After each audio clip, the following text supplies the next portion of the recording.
السلام یا حسین، السلام یا حسین، السلام یا حسین، میرے حسین تجھے سلام، میرے حسین تجھے سلام، میرے حسین تجھے سلام.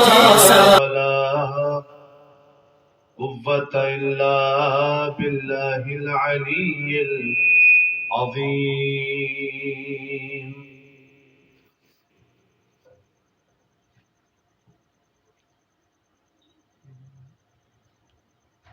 أعوذ بالله من الشيطان الرجيم. بسم الله الرحمن الرحيم. الحمد لله رب العالمين. الصلاة والسلام على أشرف الأنبياء والمرسلين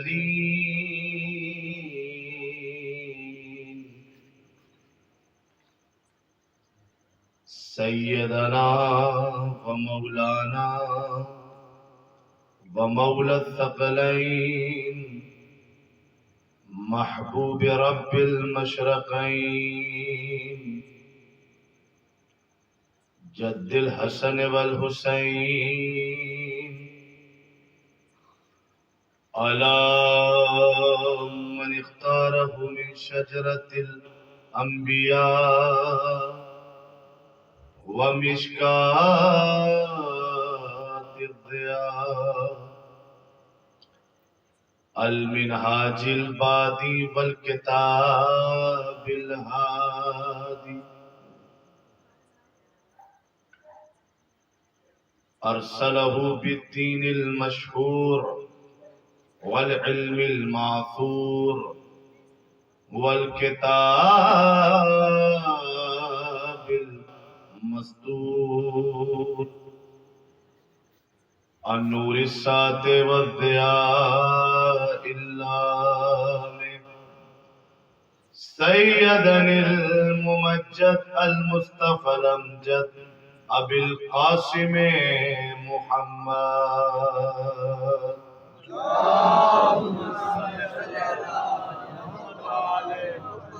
وعلى أبي الحسنين مولى الكونين رئيس الموحدين يعصوب الدين إمام المتقين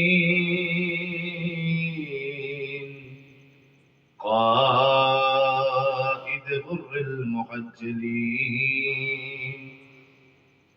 أمير المؤمنين غالب كل غالب أسد الله الغالب علي بن أبي طالب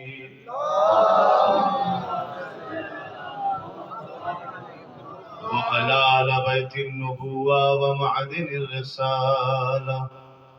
أما بعد فقد قال رسول الله صلى الله عليه وآله وسلم بسم الله الرحمن الرحيم حسين مني وأنا من الحسين.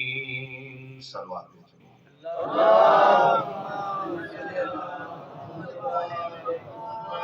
سب سے پہلی گزارش اپنے بھائیوں سے بزرگوں سب سے ہے کہ آج کی جو نشست جو مجلس کے عنوان سے تمام مومنین جمع ہوئے ہیں، سب سے گزارش ہے کہ اس مرحومہ کے لیے، اس دنیا سے جانے والی خاتون کے لیے ہمارے ساتھ مل کر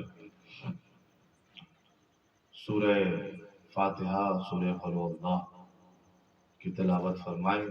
مرحومہ و مغفورہ جناب نسرین بانو بنت محمد توفیق آئیے مل کر قرآن کی سورتوں کی تلاوت کی جائے. اچھا ہم آرام آرام سے بھی پڑھ سکتے ہیں ہے نا, کوئی حرج نہیں ہے, لیکن بآواز بلند پڑھنے کا اور جماعت کے ساتھ پڑھنے کا فائدہ یہ ہوگا, یہ جو ہمارے چھوٹے چھوٹے بچے ہیں اگر یہ کہیں غلطی کر رہے ہوں تو ہمارے زور زور سے پڑھنے سے ہو سکتا ہے کہ ان کی اصلاح ہو جائے. اچھا کسی کی اصلاح نہ ہو سکتا ہے کہ میں غلطی پر بعد میں کوئی مجھے بتا دے کہ مولانا آپ نے یہاں غلطی کی تھی, اسے صحیح کر لیجیے. تو فائدہ دونوں طرف سے, چاہے میرا صحیح ہو جائے چاہے ان بچوں کا صحیح ہو جائے. جو مجھ سے بڑے ہیں وہ مجھ سے اچھی طریقے سے جانتے ہیں پڑھنا, لیکن میں چھوٹوں کے لیے بچوں کے لیے یہ کام کرنا چاہتا ہوں. آپ سب مل کر میرا ساتھ دیں. بسم اللہ الرحمن الرحیم. اللهم صل على محمد وآل محمد. اللهم صل على محمد وآل محمد. اللهم صل على محمد وآل محمد. بسم الله الرحمن الرحيم. الحمد لله رب العالمين الرحمن الرحيم مالك يوم الدين. إياك نعبد وإياك نستعين. اهدنا الصراط المستقيم صراط الذين أنعمت عليهم غير المغضوب عليهم ولا الضالين. بسم الله الرحمن الرحيم. قل هو الله أحد الله الصمد لم يلد ولم يولد ولم يكن له كفوا أحد. بسم الله الرحمن الرحيم. قل هو الله أحد الله الصمد لم يلد ولم يولد ولم يكن له كفوا أحد. بسم الله الرحمن الرحيم. قل هو الله أحد الله الصمد لم يلد ولم يولد ولم يكن له كفوا أحد. ربنا تقبل منا إنك أنت السميع العليم. بحق أهل بيت عليهم السلام, بحق محمد و آل محمد علیہ السلام. ان صورتوں کا ثواب مرحومہ مغفورہ جناب نسرین بانو بنت محمد توفیق کی روح کو اس سال مل جل کر شرف قبولیت کے لیے بآواز بلند نعرہ صلوات پڑھیں.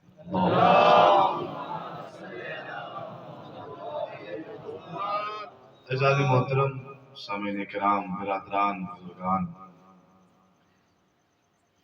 سب سے پہلی بات تو یہ کہ جو لوگ یہاں بیٹھ کے سن رہے ہیں یا جو لوگ گھروں میں سن رہے ہیں, سب تک ایک پیغام یہ پہنچا دوں کہ میں شفر حسین خان کبھی بھی آپ کے درمیان اس نیت سے نہیں آتا کہ آپ میری خدمت کریے. جی نہیں, میں اس نیت سے آتا ہوں تاکہ میں آپ کی خدمت کر سکوں. اور آپ سب جانتے ہیں کہ یہاں پر جتنے بیٹھے ہیں سب ہمارے بھائی ہیں, ہمارے بزرگ ہیں, ہمارے چچا ہیں, اور بہت زیادہ رشتہ اگر پڑھے گا بھی تو ماموں ہو جائے گا. امہٹ میرا ننیحال ہے, سسرال ہے, یہ سب خطہ, یہ سارا خطہ ہمارے ننیحال میں شمار ہوتا ہے. لہذا اس طرف سے آپ غیر نہیں ہیں اور اپنی طرف سے بھی آپ مجھے غیر نہ سمجھیں, ٹھیک ہے؟ تو لہذا یہ بالکل ذہن سے نکالیے کہ مولانا آئیں گے تو یہ کرنا ہوگا. جی بالکل نہیں. میں ابھی یہ بات کہہ رہا تھا کہ جب ہمارے آقا, ہمارے مولا, کائنات کے سب سے بڑے ہادی, سب سے بڑے رہبر حضور حضرت محمد مصطفیٰ صلی اللہ علیہ وسلم, ٹھیک ہے, اول مخلوق ہے, اللہ کی اول مخلوق. اور یہ اول مخلوق وہ ہے کہ جس کو شرف یہ حاصل ہے کہ جب کچھ نہیں بنا تھا تب بھی یہ نبی تھا, تب بھی یہ نبی.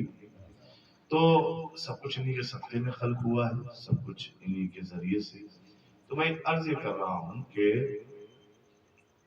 جب سرکار نے دین اسلام کی تبلیغ کا سلسلہ شروع کیا تھا تو حضور کے پاس ہوائی جہاز نہیں تھا، حضور کے پاس فور ویلر کاریں نہیں تھی، حضور کے پاس 5 اسٹار ہوٹل نہیں تھے، ٹھیک ہے؟ اور آج جو یہ دور چل رہا ہے، یہ جو زمانہ چل رہا ہے، ہر ایک انسان اگر رسول اور آل رسول کی سیرت پہ عمل کرنا شروع کر دے، دین بہت آسان ہو جائے گا۔ اور جتنا ہم رسول اور آل رسول کی سیرت سے دور بھاگتے جائیں گے، دین اتنا ہی مشکل ہوتا چلا جائے گا، اتنا ہی مشکل ہوتا چلا جائے گا۔ کیوں؟ اس لیے کہ جب ہم رسول اور آل رسول کے گھرانے سے منسلک ہوں گے تو پھر ہمیں الہی پیغامات کی تعلیم ملے گی، کیوں؟ پھر ہمیں قرآن کی صحیح تعلیم نصیب ہوگی، پھر ہمیں دین کا صحیح علم ملے گا۔ اور اگر ہم دین اور اسلام اور رسول اور آل رسول سے دور ہو کر تبلیغ کرنے کی کوشش کریں گے تو پھر اس میں ہماری رائے شامل ہو جائے گی، اور جہاں ہم جیسے گنہگاروں کی رائے اور مرضی شامل ہوئی وہاں دین آسان نہیں ہوگا۔ پھر تو ہم جیسا سوچتے ہیں ویسے بیان کرنا شروع کر دیں گے۔ ہماری سوچ کا نام اسلام نہیں ہے، ہمارے بیان کا نام اسلام نہیں ہے، بلکہ رسول اور آل رسول کے بیان کا نام اسلام ہے۔ صلوات بھیجے محمد۔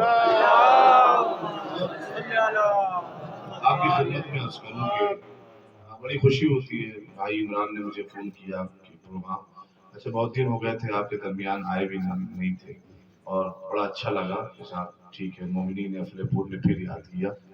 یہ سارے جلسے، یہ ساری مجلسیں جو ہو رہی ہیں آپ کے ساتھ اور یہ گفتگو جو ہو رہی ہے، خدا کی قسم یہ تو بروز محشر بروز قیامت ہی پتا چلے گا کہ اس کا اجر کیا ہے، اس کا صلہ کیا ہے۔ غور فرمائیے، اس کا صلہ کیا ہے، اس کا اجر کیا ہے، اس کا ثواب کیا ہے، یہ قیامت کے دن ہی پتا چلے گا کہ جب چہرے مسکراتے ہوئے قیامت میں وارد ہوں گے، اور کچھ چہرے ایسے بھی ہوں گے کہ جو اداس ہوں گے۔ یا میں قرآن کی آیت پڑھ دوں، بسم اللہ الرحمن الرحیم، یوم تبیض وجوہہم، قیامت کے دن کچھ چہرے ایسے بھی ہوں گے جو سفید ہوں گے، نورانی ہوں گے، اور یوم تبیض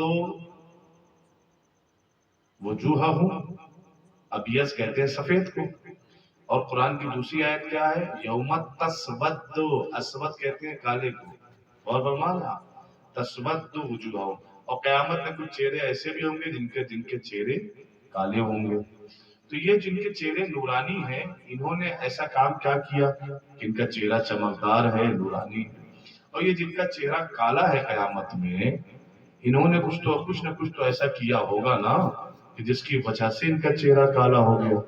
غور فرما رہے؟ اچھا یہ روایت بھی نہیں ہے، یہ تو آیت ہے، قرآن کی آیت ہے، اور قرآن اس کتاب کا نام ہے کہ جس کا لکھا ہوا کائنات میں کسی میں اتنی اوقات وقت حیثیت نہیں ہے کہ لکھا ہوا بدل دے۔ ہاں ہم نے اس دور میں ضرور دیکھا کہ جو قرآن بدلنے آیا تھا وہ خود بدل گیا۔ صلوات بھیجے محمد لیکن کہاں چلے گئے؟ رضوی سے تیاگی بن گئے، تیاگی بننا بھی راس نہ آیا، زندان چلے گئے، جیل چلے گئے۔ اب اللہ نے چاہا تو انشاءاللہ ساری عمر اسی میں سڑتے رہیں گے، کیونکہ قرآن اور رسول اور آل رسول کے گستاخان کی جگہ دنیا نہیں ہے، زندان ہی ہے۔ آج یہ دنیا کے قید خانے میں قید ہوا ہے، کل انشاءاللہ جب مر کر اس دنیا سے آخرت میں جائے گا تو الہی جیل میں بند کیا جائے گا۔ ایک صلوات بھیجے محمد والے۔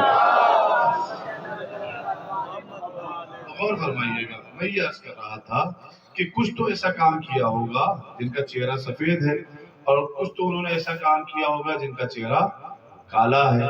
اب ہمیں مرنے سے پہلے، خود مرنے سے پہلے اپنی زندگی کا حساب خود کرنا ہوگا کہ ہماری زندگی میں کون سے ایسے کارنامے ہیں جو قیامت کے دن ہمیں نورانی چہرے والوں کے ساتھ اٹھایا جائے گا، اور کون سا ہمارا کام ایسا ہے کہ ہمیں کالے چہرے والوں کے ساتھ اٹھایا جائے۔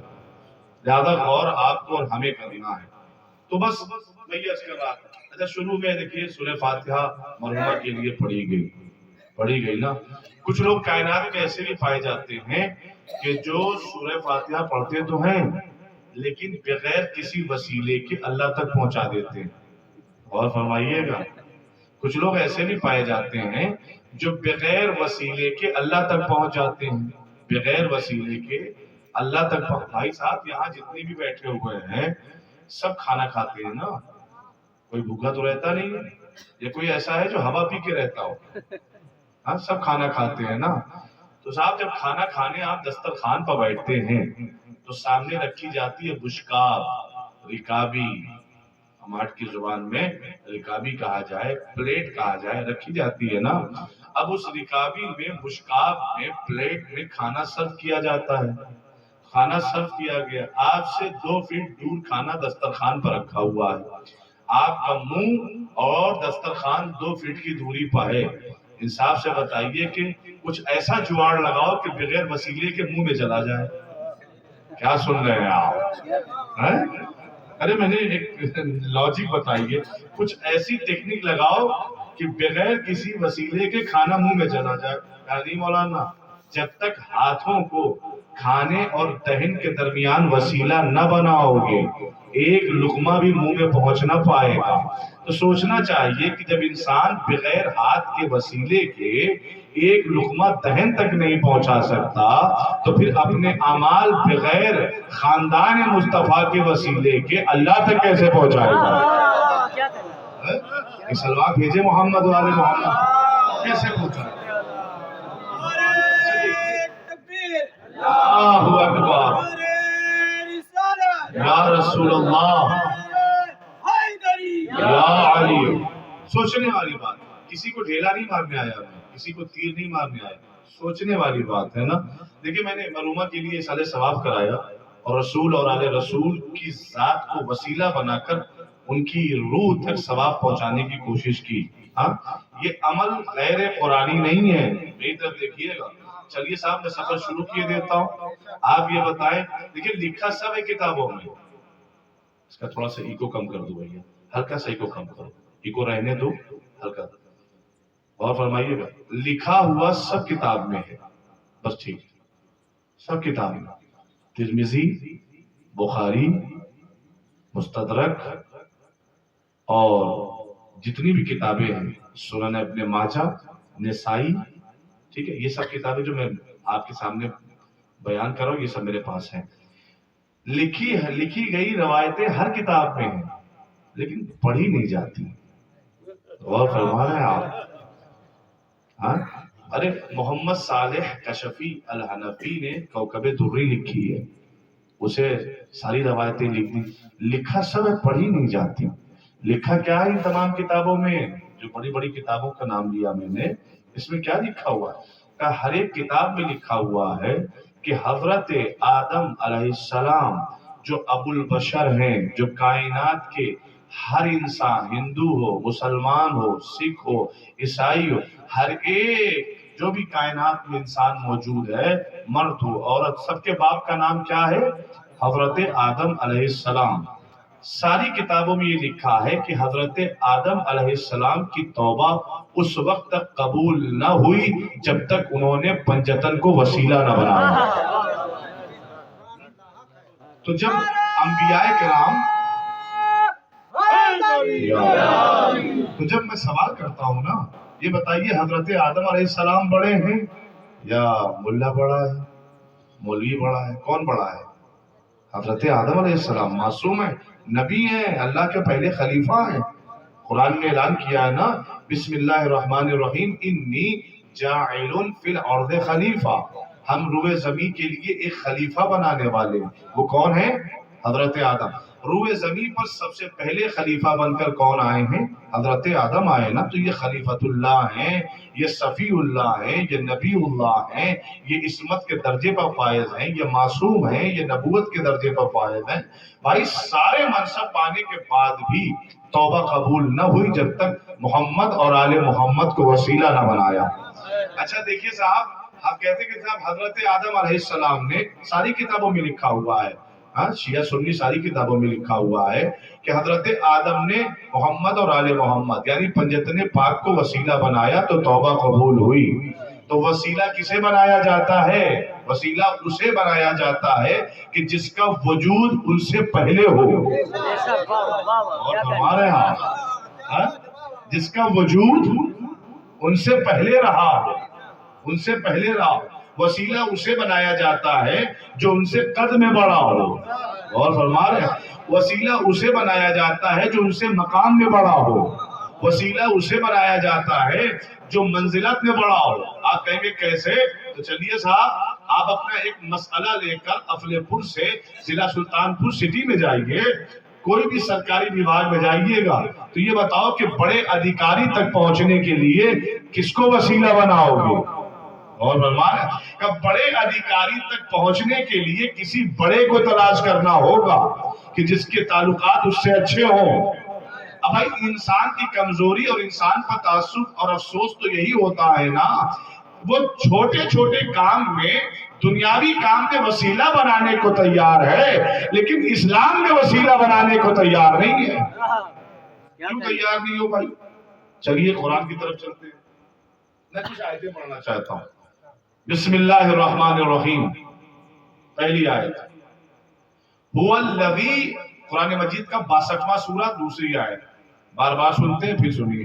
هو الذی بعث فی الامیین رسولا منہم یتلو علیہم آیاتہ ویزکیہم ویعلمہم الکتاب والحکمہ. کیا ہو رہا ہے اعلان؟ هو الذی، یہ لفظ ہوا، دیکھیں آواز پہنچ رہی ہوگی علماء تک بھی، وہ میری بات ریکارڈ بھی کریں اور اگر کوئی کمی ہو تو مجھ تک پہنچائیں، لیکن اگر بات حقیقت ہے تو پھر اسے تسلیم کریں. غور فرمائیے. قرآن کہہ رہا ہے هو الذی ارسل، اللہ وہ ہے کہ جس نے ایک رسول بھیجا ہے. هو الذی بعث فی الامیین رسولا منہم یتلو علیہم آیاتہ. دیکھیں ترجمہ شایان شان رسالت ہونا چاہیے. اور فرمائیے گا ترجمہ اپنے مطابق نہ ہو، ترجمہ رسول کی شان کے مطابق ہو. ہاں یہ تو حق ہے نا، رسول سے محبت کا جو حق ہے وہ یہی تو ہے نا. چلیے ترجمہ صحیح کیا جائے. قرآن کہہ رہا ہے وَالَّذِي بَعَثَ فِي الْأُمِّيِّينَ رَسُولًا مِنْهُمْ يَتْلُو عَلَيْهِمْ، اور اللہ وہ ہے کہ جس نے جاہلوں میں ایک رسول بھیجا ہے. کس میں رسول بھیجا ہے؟ مل کے بولیے. رسول کہاں آیا ہے؟ جاہلوں میں. عرب کے جاہلوں نے اپنی جہالت چھپانے کے لیے رسول کو ان پڑھ بتا دیا. اللہ اکبر. ایک صلوات بھیجے محمد. آج ہندوستان کے مسلمان بھی وہی غلطی کر رہے ہیں. غور فرما رہے ہیں. ہم غیروں سے کیا لڑیں؟ ہمیں تو اپنوں سے لڑنا ہے. غیر اگر ہمارے حضور پر، ہمارے رسول پر، ہمارے نبی پر کچھ گستاخی کرتا ہے تو ہم اس سے کیا لڑیں گے جب ہمارے خیمے ہی میں ایک غدار بیٹھے ہوئے ہیں، ہاں توہین رسالت کرنے والے. اور یاد رکھیے لاکھ آپ کلمہ پڑھتے رہیے، لاکھ لا الہ الا اللہ محمد رسول اللہ پڑھتے رہیے، لیکن جب تک عظمت رسالت سمجھ میں نہ آئے گی تب تک اہل بیت علیہ السلام کی فضیلت اور عصمت بھی سمجھ میں نہیں آئے گی. جسے رسالت سمجھ میں آ گئی صحیح طریقے سے، جسے رسالت سمجھ میں آ گئی اسے امامت بھی سمجھ میں آئے گی، اسے عصمت بھی سمجھ میں آئے گی، اسے اہل بیت کا رتبہ بھی سمجھ میں آ جائے گا. اور یاد رکھیے گا آج کے زمانے میں جو بھی آل رسول سے دور دکھائی دے تو فوراً سمجھ جائیے گا کہ اس کا رشتہ اللہ کے نبی سے کمزور ہے. اس نے سمجھا ہی نہیں کہ رسالت کہتے کسے ہیں. وہ تو رسول کو اپنا جیسا سمجھ رہا ہے. اگر رسول کی رسالت کا مرتبہ سمجھ گیا ہوتا تو پھر امامت بھی سمجھ جاتا، عصمت بھی سمجھ جاتا. چلیے قرآن میں پہلی آیت سنائی میں نے نا، هو الذی بعث فی الامیین رسولا منہم، اور اللہ وہ ہے کہ جس نے جاہلوں میں ایک رسول بھیجا ہے. جاہلوں میں ترجمہ کیا کرتے ہیں؟ امی بنا کر بھیجا ہے. الیاذ باللہ. خاکن بتائیں زبانوں پر لعنت ہو، ایسی زبانوں پر کہ جو اپنے نبی کو امی بتا رہے ہیں. ہونی چاہیے کہ نہیں لعنت؟ بے شمار لعنت ہو ایسے انسان پر کہ جو رسول کو ان پڑھ بتائے. اللہ اکبر. قرآن کیا کہہ رہا ہے؟ یتلو علیہم، ہم نے اپنے رسول کو بھیجا ہے ان جاہلوں پر قرآن کی آیتوں کی تلاوت کرنے کے لیے. اچھا کہتے ہیں صاحب کہ یہ آستینیں چڑھنے لگتی ہیں, چہرے داڑھی پہ ہاتھ آ جاتا ہے, اور کہاں کہاں قرآن سے دکھاؤ, قرآن سے دکھاؤ, قرآن سے دکھاؤ. بھیا جو قرآن دکھا رہا ہے اسے مان لو, جو کچھ قرآن دکھا رہا ہے اسے مانو نا. تو قرآن تو کہہ رہا ہے یتلو علیہم آیاتہ, یہ رسول جو آیا ہے وہ جاہلوں پر قرآن کی آیتوں کی تلاوت کرنے کے لیے آیا ہے. اللہ اکبر. اور فرما رہے ہیں. اچھا اس آیت سے آپ کو کیا لگا؟ ٹھیک دیکھیے میں پھر ترجمہ پیش کرتا ہوں. اللہ وہ ہے کہ جس نے جاہلوں میں ایک رسول بھیجا ہے. تو یہاں اس آیت میں اللہ اپنا تعارف کروا رہا ہے یا رسول کا؟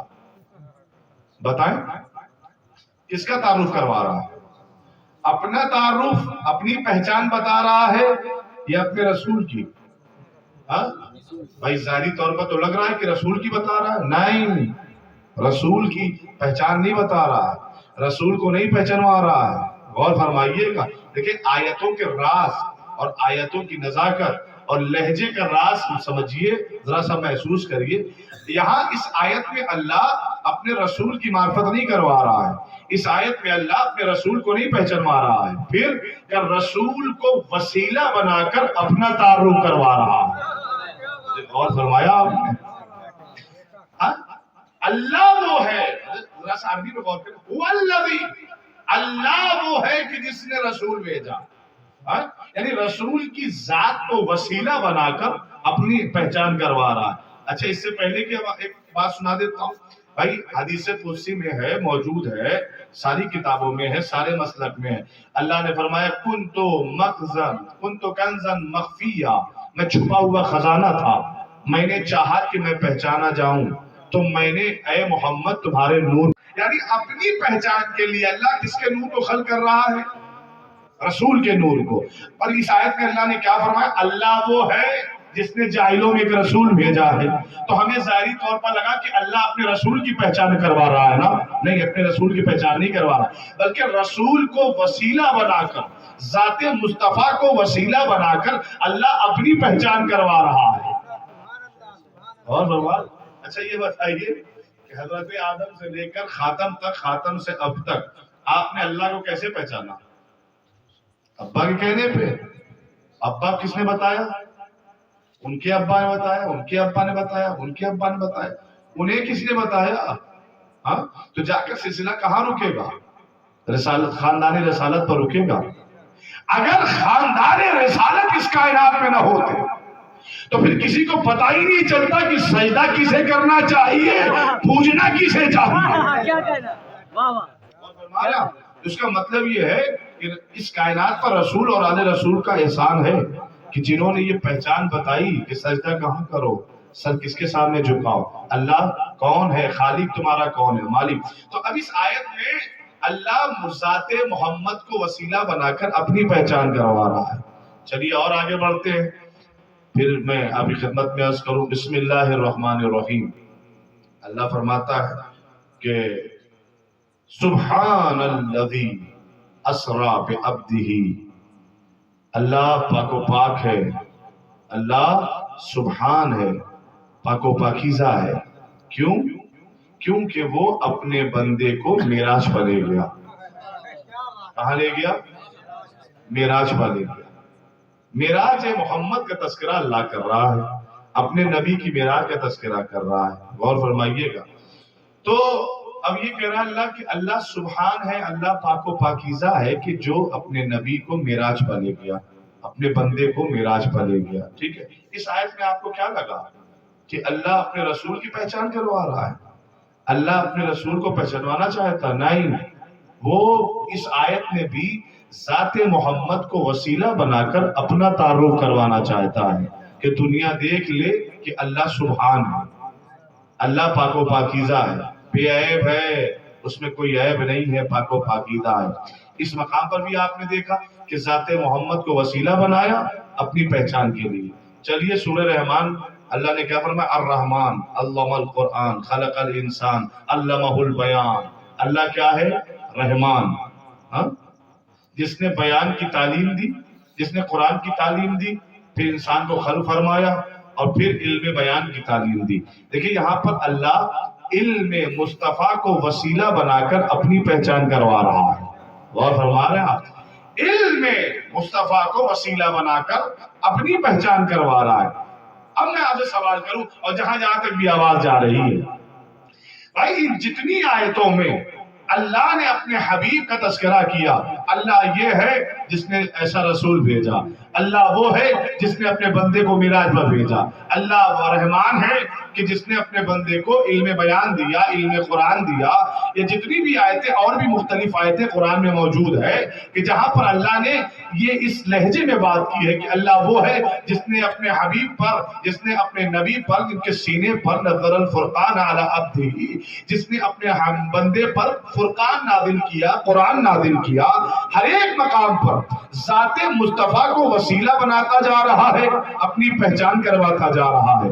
ذات محمد کو وسیلہ قرار دے رہا ہے، اپنی پہچان کروا رہا ہے. اب سوال اٹھتا ہے نا، کیا اللہ مجبور ہے؟ کیا اللہ محتاج ہے؟ یا نہیں، اللہ مختار ہے. اللہ مجبور نہیں ہے، کسی کے وسیلے کا محتاج نہیں ہے. اگر اللہ چاہے تو ہر انسان کے ذہن میں اپنی یاد کو لگا دے، اپنی یاد کو اس کے ذہن میں نازل کر دے، اپنی محبت اس کے دل میں اتار دے. اللہ مختار ہے، قادر ہے، لم یزلی ہے. ہر ایک صفت اس کے اندر پائی جاتی ہے.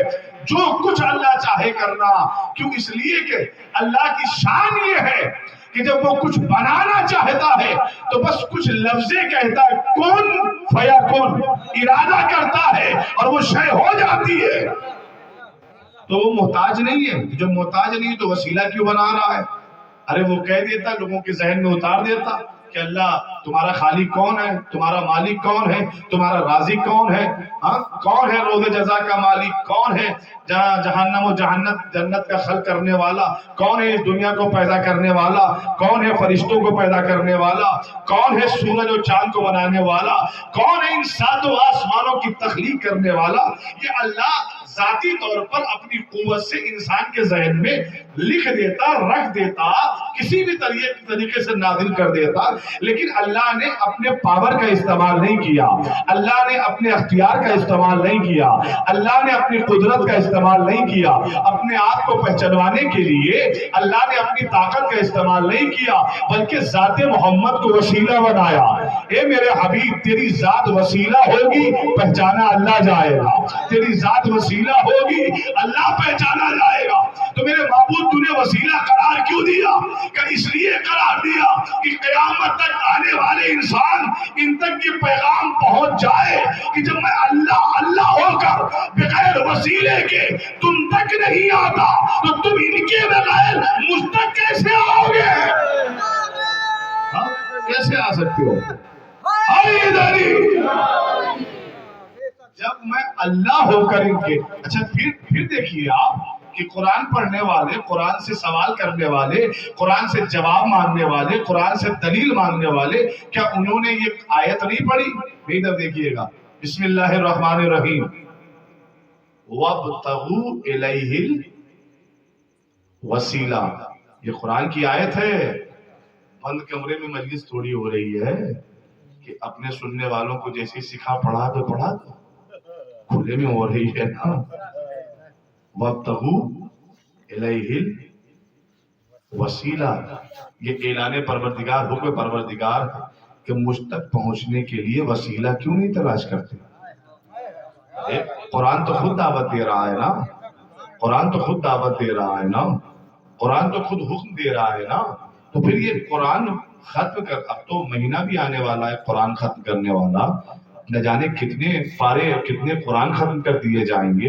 لیکن قرآن ان لوگوں کے لیے پڑھنا حرام ہے جو قرآن پہ عمل ہی نہیں کرتے. اور بھائی ان کو قرآن پڑھنے کا کیا فائدہ کہ صرف عربی پڑھے جا رہے ہیں اور عمل نہیں کر رہے ہیں. اب قرآن صاف صاف کہہ رہا ہے وَابْتَغُوا إِلَيْهِ الْوَسِيلَةَ. اللہ تک پہنچنے کے لیے وسیلہ کیوں نہیں تلاش کرتے؟ وسیلہ کیوں نہیں تلاش کرتے؟ میں ادھر دیکھیے گا بھائی، وہ قادر مطلق ہے، وہ حاکم ہے، مالک ہے، قادر ہے، وہ ڈائریکٹ کیوں نہیں آ رہا سمجھانے کے لیے؟ اچھا عَلَىٰ كُلِّ شَيْءٍ قدیر کی ایک مثال دے دوں، سننے کو تیار ہیں آپ؟ تو میری ادھر دیکھیے گا. ایک بادشاہ ایک بادشاہ، اس نے اپنے وزیر سے 3 سوال کیے. غور سے سنیے گا، خدا قادر ہے نا. سنیے، اس نے اپنے وزیر سے 3 سوال کیے اور کہتا ہے اگر 3 سوالوں کے جواب تم نے صحیح صحیح دے دیے تو یہ جو وزیر کا عہدہ ہے وہ سلامت رہے گا، لیکن اگر تم نے جواب صحیح نہ دیا تو ہم تجھ سے عہدہ وزارت چھین لیں گے، پھر تو وزیر نہیں رہے گا، ہم تجھے معزول کر دیں گے، ہٹا دیں گے. اس نے کہا حضور سوال کریے. تو بادشاہ نے کہا پہلا سوال یہ بتاؤ کہ اللہ کھاتا کیا ہے.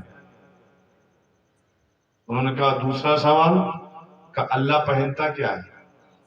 انہوں نے کہا تیسرا سوال کہ اللہ کرتا کیا ہے. تو وزیر نے کہا حضور مجھے 1 دن کا ٹائم دو. کہا ٹھیک ہے جاؤ، جس سے چاہو سوال کر لینا، پوچھ لینا، لیکن کل جواب لا کے دینا. وہ 1 دن کا ٹائم لے کر گھر میں آ گئے. رات بھر پریشان رہے، نیند آئی نہیں کہ اگر جواب نہ دے پایا تو کل عہدہ چھین اٹھے گا، بھگا اٹھوں گا، لباس اتار لیا جائے گا، عہدے سے معزول کر دیا جائے گا. اور فرمائیے، دیکھیے اس روئے زمین پر غرور میں زندگی نہ گزاریے، گھمنڈ میں نہیں، انکساری ہے، محبت میں، اتحاد میں زندگی گزاریے. محبت میں زندگی ہے، اختلاف میں زندگی نہیں ہے. محبت کا نام حیات ہے، اختلاف کا نام موت ہے. ٹھیک ہے، موت. اور ایسے دور میں بھی اگر آپ محبت کا مطلب نہ سمجھ پائے تو کب سمجھیے گا. اور تو میں عرض یہ کر رہا ہوں، رات بھر پریشان رہا وزیر. تو جو اس کا غلام تھا اس نے وزیر کو دیکھا، کہتا ہے کہ حضور رات بھر آپ پریشان تھے، سو نہ سکے، کیا بات ہے. کہا اس نے کہ بادشاہ نے تم سے 3 سوال کیا ہے، اگر کل جواب نہ دے پایا تو میں وزیر کے عہدے سے ہٹا اٹھوں گا، اور اس کا جواب مجھے پتا نہیں ہے. غلام نے کہا حضور سوال مجھے بتائیے. انہوں نے کہا وزیر ہو کے میں جواب نہ دے پایا تو غلام ہو کے جواب دے گا. ان کا بتا ہی دیجئے صاحب، بتا دیجئے. تو ان کا ٹھیک ہے بتا دیتے. یہ 3 سوال ہے، اللہ کھاتا کیا ہے، اللہ پہنتا کیا ہے، اور اللہ کرتا کیا ہے. تو غلام کہتا ہے کہ 2 سوالوں کے جواب یہی دوں گا اور 1 سوال کا جواب دربار میں دوں گا.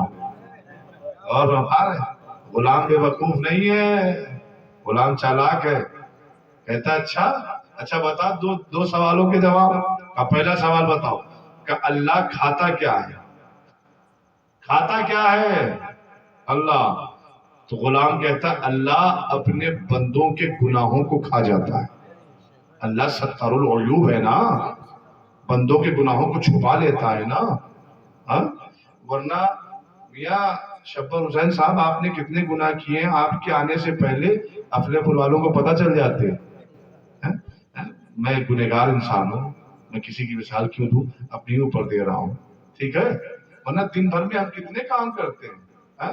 ایسا ہوتا پچھلی امتوں کی طرح رسول اللہ کے آنے سے پہلے، حضور سرور کائنات کے آنے سے پہلے جتنی بھی امتیں گزری ہیں نا، دن بھر جتنے بھی گناہ کرتے تھے، رات میں فرشتے ان کے دروازے پر لکھ کے چلے جاتے تھے اور پوری امت دیکھ لیتی تھی کہ آج اس نے یہ گناہ کیا ہے، اور وہ امت کے سامنے شرمندہ ہو جاتا تھا. لیکن جب حضور پاک کا نور زمین پر آیا، مکے میں آیا، اس امت جس امت میں ہم ان کی امت میں زندگی گزار رہے ہیں، اللہ نے اس عذاب کو اپنے نبی کی امت سے ہٹا لیا. اللہ اکبر. دیکھیے اللہ اپنے حبیب کی پاسداری کتنی کر رہا ہے، کتنی محبت کا اظہار کر رہا ہے کہ میرے حبیب تیری وجہ سے ہم تیری امت سے یہ عذاب اٹھائے لیتے ہیں. اور ہمارا ورنہ بڑی بے عزتی ہو جاتی ہے اگر اس امت میں بھی ایسے لکھ کے چلا جاتا فرشتہ.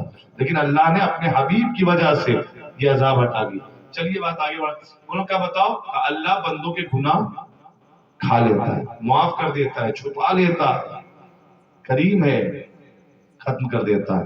کا دوسرا سوال اللہ پہنتا کیا ہے. پہلا سوال کیا تھا اللہ کھاتا کیا ہے. معافی چاہتا ہوں جواب بدل گیا. پہلا سوال تھا کہ اللہ کھاتا کیا ہے، تو اس غلام نے جواب دیا کہ اللہ اپنے بندوں کے غم کو کھا جاتا ہے، ان کی مصیبتوں کو دور کر دیتا ہے. دوسرا جواب سوال کیا تھا کہ اللہ پہنتا کیا ہے؟ کہا اللہ ہے ستار العیوب، اپنے بندوں کے گناہوں کو چھپا لیتا ہے، ان پہ پردہ ڈال دیتا ہے، ان میں اوڑھ لیتا ہے. جس کا مطلب یہ ہے کہ ٹھیک ہے، دو سوالوں کے جواب تو مل گئے. کہ چل دربار میں. اب وزیر آیا دربار میں. اللہ کل شیء قدیر، اللہ قادر ہے نا، تو اللہ کل شیء قدیر کا مطلب کیا ہے سنیے گا.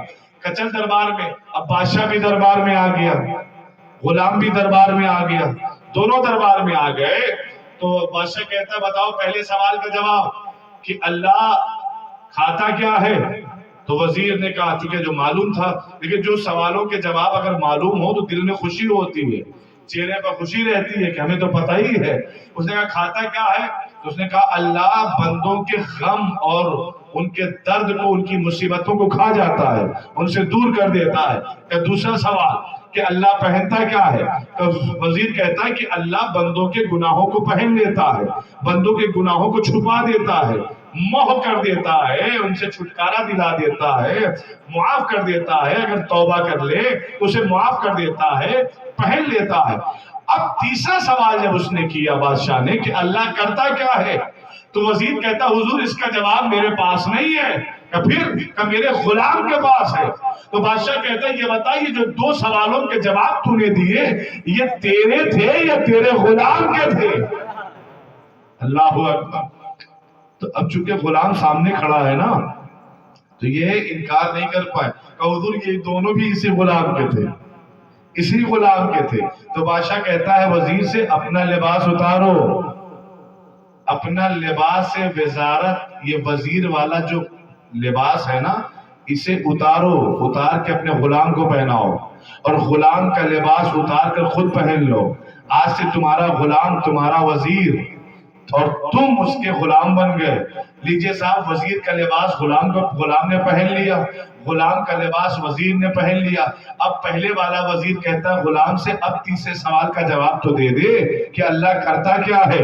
غلام نے اشارہ کیا اللہ یہی کرتا ہے، غلام کو وزیر بنا دیتا ہے، وزیر کو غلام بنا دیتا ہے. ایک صلوات بھیجے محمد والے. لہذا کبھی انسان کو غرور نہیں کرنا چاہیے، کبھی انسان کو گھمنڈ نہیں کرنا چاہیے، کبھی انسان کو اترانا نہیں چاہیے، اس لیے کہ حالات بدلنے میں دیر نہیں ہوتی. حالات بدلنے میں وہ قادر مطلق ہے، کب کس کے حالات بدل دے کسی کو پتا نہیں ہے. بڑی تیزی کے ساتھ مجھے گزرنا ہے. تو صاحب موضوع بحث ہے وسیلہ. جب قرآن نے حکم دے دیا وابتغوا الیہ الوسیلہ کہ وسیلہ قرار دو، وسیلہ قرار دو، وسیلہ قرار دو، تو پھر یہ انسان اس ضد پر کیوں اڑا ہوا ہے کہ ہم ڈائریکٹ اللہ تک پہنچ جائیں گے. ہم ڈائریکٹ کہیں گے صاحب اس کی ایک دلیل ہے. میری طرف دیکھیے گا، آج ہم پر اعتراض ہوتا ہے تو میں قرآن سے، یہ جو لوگ مخالف وسیلہ ہیں، جو وسیلے کو نہیں مانتے، وہ بھی اپنی دلیل قرآن سے پیش کرتے ہیں. ان سے پوچھئے کہ بھائی آپ وسیلے کا انکار کر رہے ہیں تو قرآن کی دلیل کیا ہے؟ قرآن میں لکھا ہوا ہے. بے شک لکھا ہوا ہے. کون سی آیت؟ کہ جو 5 وقت مسلمان نماز میں پڑھتا ہے، بسم اللہ الرحمن الرحیم، ایاک نعبد و ایاک نستعین. بھولے بھالے مسلمانوں کو یہی آیت سنا کر مولوی ملا بہکا دیتا ہے. قرآن مسلمانوں کے گھر کی پراپرٹی کا نام تھوڑی ہے، تم جیسے چاہو گے ویسے گھوٹ دو. نہیں، پہلے گستاخ تو ہم ہیں. ہم نے شان رسالت گھٹائی، ہم ہی نے شان رسالت گھٹائی، ہم ہی نے شان قرآن گھٹائی. شان رسالت ایسے گھٹی کہ ہم نے اپنی بیکار کتابوں میں لکھ دیا کہ وہ 40 سال کے بعد رسول بنے. ہم نے شان رسالت ایسے گھٹائی، ہم سے مراد مسلمانوں نے اپنے رسول کی شان کیسے گھٹائی کہ اپنی بیکار کتابوں میں لکھ دیا کہ رسول ان پڑھ تھے، اپنی بیکار کتابوں میں لکھ دیا کہ 40 سال کے بعد رسول بنے، اپنی بیکار کتابوں میں لکھ دیا کہ رسول نعوذ باللہ ان پڑھ تھے اور نور کے بنے ہوئے نہیں تھے، وہ تو خاکی تھے، ہم جیسے تھے، اور فرشتہ آیا اور دل کا آپریشن کیا گیا اور یہ اور وہ. اچھا صاحب جبریل کتنی اوقات ہے کہ وہ حضور کو علم دے کے چلا جائے گا. اللہ اکبر. جو ہمارے نبی کے گھر کی دیوڑی کا نوکر ہو وہ رسول کو پڑھا کے چلا جائے گا. تو پہلے گستاخ کلمہ پڑھنے والے ہیں، اپنا علاج کیوں نہیں کرتے؟ دوسروں پر انگلیاں اٹھا رہے ہیں. پہلے گستاخ رسالت اور قرآن کے کون ہیں؟ کلمہ پڑھنے والے ہیں. شان رسالت نے گستاخی کیا کی؟ 40 سال کے بعد نبی بنے اور ان پڑھ تھے اور ہم جیسے تھے اور امی تھے. خدا لعنت کرے ایسی زبانوں پر کہ جو رسول کو اپنا جیسا بتا رہے ہوں اور ان پڑھ بتا رہے ہیں. غور فرمائیے. اور اگر جسے شوق ہے رسول کو ان پڑھ سمجھنے کا تو ہم انہیں دعوت دیتے کہ اپنی مسجد میں ان پڑھ مولوی رکھ لو، جاہل مولوی رکھ لو نا. کانائی کم سے کم اسے قرآن پڑھنا آنا چاہیے، کم سے کم اسے اذان دینے کی تمیز ہو. میاں جب تم اپنے مسلح کا بنا پڑھا لکھا مولوی پسند نہیں کرتے تو اللہ ساری شریعت کو پہنچانے کے لیے بنا پڑھا رسول کیسے بھیجے گا؟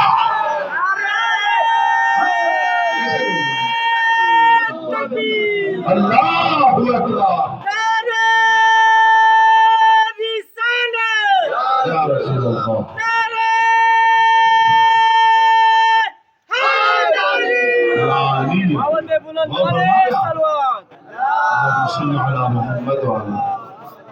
دیکھیے بڑی عجیب عجیب حرکتیں کر رہے ہیں مسلمان. میں بھی مسلمان ہوں، آپ بھی مسلمان. یہ شیعہ سنی کا جو جال ہے اسے ہٹاؤ.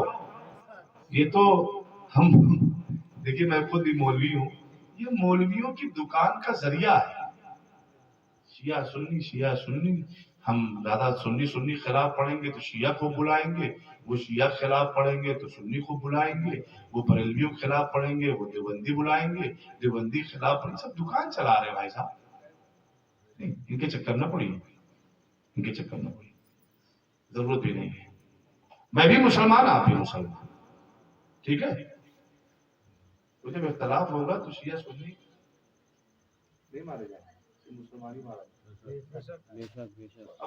ابھی آپ نہیں جاگ رہے ہیں. یہ مولویوں کے ہتھ کنڈے ہیں شیعہ سنی سے. نہیں شیعہ سنی مسلمان ہیں، آپ بھی مسلمان میں بھی مسلمان. غور فرمائیے گا جو نقطہ میں پڑھنے جا رہا ہوں. ہم بھی مسلمان اور آپ بھی مسلمان. یہ کیسا دین مذاق بنا کے رکھ دیا ہے. دیکھیے مسلمان اپنی مسجد میں بنا پڑھا لکھا مولوی رکھنے کو تیار نہیں ہے، اور اللہ اپنے دین کو پہنچانے کے لیے ایسے نبی کا انتخاب کرے گا. چلو بھائی. اچھا پھر مسلمان کہتا ہے کہ ہمیں تو شکوہ اپنوں سے ہے نا. پھر کہتا ہے کہ وہ حضور کے چچا حضرت ابو طالب ایمان نہیں لائے تھے. پھر کہتے صاحب انہوں نے تو اللہ کے نبی کا نکاح پڑھا تھا. ہاں نکاح پڑھا تھا لیکن ایمان نہیں لائے تھے. تو کوئی بات نہیں، یہ تو سنت بن گئی، تم بھی اپنے بچوں کا نکاح پنڈت سے پڑھواؤ. پنڈت سے کیوں نہیں پڑھواتے؟ ارے کیا مذاق کر رہا مسلمان بھائی؟ دین کے ساتھ مذاق کر رہے ہیں، دین کے ساتھ. یہ بغض رسول اور آل رسول نہیں تو کیا ہے؟ خدا کی قسم. دیکھیے سر پہ یہ ٹوپی اور یہ چہرے پر داڑھی اور یہ چولا، اس کا مطلب مسلمان تھوڑی ہے. مسلمان کا مطلب یہ ہے کہ تعلیم مصطفیٰ پر عمل کرنے والا، اپنی مرضی پہ نہیں. دیکھیے جب میلاد ہونا تو مولویوں سے کہیے کہ شان رسالت بیان کرو، ادھر ادھر کی بات نہ کرو. نہیں ادھر ادھر بات نہ کرو. یہ بغداد چلے گئے اور بریلی چلے گئے اور یہاں چلے گئے، اس سے کیا مطلب بھائی صاحب؟ یہ سب عاشقان رسول تھے، خدمت گزاران رسول تھے نا. میری طرف دیکھیے گا، یہ خدمت کا خادم تھے نا، خاندان رسالت کے خادم تھے، یہ خاندان رسالت کے نوکر تھے، سب کچھ تھے نا. تو اللہ ان کو ان کی جزا جو بنے گی دے دے گا. لیکن جب آپ یہاں میلاد ہو، محفل ہو، مجلس ہو، تو ان سے کہیے، ڈائریکٹ کہیے کہ ادھر ادھر نہ جائیے گا. آپ قرآن پہ رہیے، رسول کو بیان کریے، آل رسول کو بیان کریے، اور جو رسول اور آل رسول کے وفادار ہیں ان کو بیان کریے. اور ہمارے یہاں جو وفادار ہیں ان کو بیان کریے. اچھا ایک بات پوائنٹ آ گئی، مجھے 20 سے 25 منٹ اور پڑھنا، بات تمام ہو جائے گی. میری طرف دیکھیے گا، وفادار اور غدار کی بات آ گئی ہے تو ایک جملہ سنتے جائیے، ایک جملہ سنتے جائیے. دیکھیے ساری کتابوں میں لکھا ہوا ہے کہ کچھ ایسے بھی تھے جنہوں نے رسول کے دماغ پر شک کیا تھا، لکھا سب ہے لیکن پڑھے گا نہیں مولوی. اور اگر جا کے مسلمان کسی مولوی سوال کر لے گا تو پھر وہی جال پھینکے گا. وہ کہیں کسی شیعہ کے پاس تو نہیں بیٹھے تھے؟ ارے بھائی صاحب شیعہ کے پاس کوئی انجیکشن تھوڑی ہے، گلوکوز تھوڑی ہے جو لگا دے گا تو آپ کا ایمان خراب ہو جائے گا. خدا کی قسم دیکھ لیجئے آپ کتنا کمزور ہو گیا ہے مسلمان، کتنے کمزور ہوتے ہم چلے جا رہے ہیں کہ ہمارا مولوی یہ کہہ رہا ہے کہ ان کے پاس نہ بیٹھنا ایمان خراب ہو جائے گا. کتنا کمزور ایمان تمہارا ہے. اس کا مطلب یہ ہے کہ تم جس راستے پر چل رہے ہو اس راستے کی بنیاد کھوکھلی ہے. اگر کھوکھلی نہ ہوتی تو کبھی تمہارا مولوی یہ نہ کہتا کہ فلاں کے پاس نہ بیٹھنا ورنہ ایمان خراب ہو جائے گا. ہم تو کسی سے نہیں کہتے تم وہاں مت جانا وہاں مت جانا، سب جگہ جاؤ تاکہ تمہیں پتا تو چلے کہ دودھ کتنا ہے پانی کتنا ہے. تمہیں پتا تو چلے. تم نے روک کر بتا دیا کہ تمہاری بنیاد کھوکھلی ہے. اگر بنیاد رسول اور آل رسول والی ہوتی تو پھر کبھی ایمان خراب ہوتا دکھائی نہ دیتا. بنیاد تو ہم خود رکھ رہے ہیں نا. تو دیکھیے چلیے بات آگے بڑھا دیتا ہوں. صحیح بخاری جیسی کتاب پر لیکن بس پرانا ایڈیشن اٹھائیے گا، نیا نہیں. پرانا ایڈیشن، نیا والا سب بدل دیا. صحیح بخاری جیسی کتاب میں ترمذی شریف، نسائی، ماجہ سب نے لکھا. وہ کہتے ہیں کہ رسول کے دماغ پر شک کیا گیا. جب رسول کی طبیعت خراب تھی ہلکا سا بخار آ گیا تھا تو رسول نے کہا تھا قلم اور کاغذ دو. قلم اور کاغذ. ارے ابن عباس کا نام سنا ہے؟ ادھر دیکھیے کوئی سنی اس وقت تک سنی ہو ہی نہیں سکتا جب تک ابن عباس کی روایت نہ مانے. کوئی امام، یہ جو چاروں امام گزرے ہیں یہ سب پیدل ہو جائیں گے اگر ابن عباس کو نہ مانے. ابن عباس کون ہے؟ عبداللہ ابن عباس کون ہے؟ حضرت عباس رسول اللہ کے سگے چچا. کون ہے؟ سرکار کے سگے چچا ہیں. اچھا اس چچا کا احترام کیوں ہے؟ کیونکہ یہ رسول کا وفادار تھا. اور ابو لہب کا احترام کیوں نہیں ہے؟ وہ بھی سگا تھا کیونکہ رسول کا غدار تھا. دیکھیے اسلام نے دونوں کردار پیش کر دیا. یہاں رشتہ داری نہیں چلے گی، یہاں وفاداری چلے گی. فلاں رشتہ دار تھے فلاں بند کرو بھائی کتاب. رشتہ داری نہیں. یہاں اگر رشتہ داری دیکھنا تھا تو اللہ نے سگے چچا ابو لہب پر لعنت کیوں کی قرآن میں؟ تبت یدا ابی لہب، ابو لہب کے ہاتھ ٹوٹ جائیں. کہا کہ نہیں کہا؟ کہا نا. بھیا سیاسی جال کو توڑ کر اوپر آؤ. یہ جو جادو تمہارے دماغ پر کیا گیا ہے اس طلسم کو توڑ کر اوپر آؤ اور قرآن کی کائنات میں آؤ نا. دیکھیے ساری کتابوں نے لکھا ہے کہ رسول کے دماغ پر شک ہوا. چلیے میرے ساتھ تھوڑا سا سفر کر لیجیے بات تمام ہو جائے گی. دیکھیے قرآن کی کائنات میں ایک ایسا نبی گزرا ہے جس نے ساری کائنات پر حکومت کی ہے. کون تھا نبی وہ؟